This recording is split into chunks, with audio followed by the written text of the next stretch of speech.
Supreme কোর্টে যাওয়ার হুঁশিয়ারি শুভেন্দু অধিকারীর। এসআইআর এর ডোমিসাইল সার্টিফিকেটকে গ্রহণযোগ্য ঘোষণা কমিশনের। ডোমিসাইল সার্টিফিকেট সব ক্ষেত্রে গ্রহণযোগ্য নয় দাবি শুভেন্দুর। ইয়ারোরা ভুল করলে সাসপেন্ড হতে পারেন বলে মন্তব্য তার। সেই ইয়ারোর বিরুদ্ধে সুপ্রিম কোর্টে যাওয়ার হুঁশিয়ারি শুভেন্দুর। মানুষের কাছে যাওয়ার অভ্যেস বিজেপির নেই, তাই কোর্ট এজেন্সির কাছে দৌড়য়। কটাক্ষ করতে ছাড়ছেন না কুণাল ঘোষ।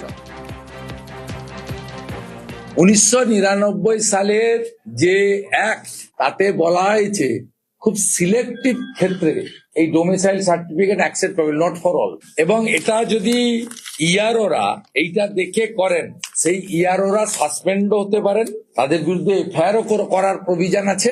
আমরাও যদি তথ্য পাই, আমরা সেই ইয়ারোদের বিরুদ্ধে সুপ্রিম কোর্টে যাব। মানুষের কাছে ছাড়া, মানুষের দরবার ছাড়া বিজেপির নানা জায়গায় যাওয়ার অভ্যাস আছে। কখনো তারা বলবে কেন্দ্রে যাবো, জাতীয় নির্বাচন কমিশন ভোট করবে, কখনো বলবে কেন্দ্রীয় বাহিনী আসবে, কখনো সিবিআই ইডি পাঠাবে। শুধু মানুষের কাছে যাওয়া এইটা বিজেপি জানে না।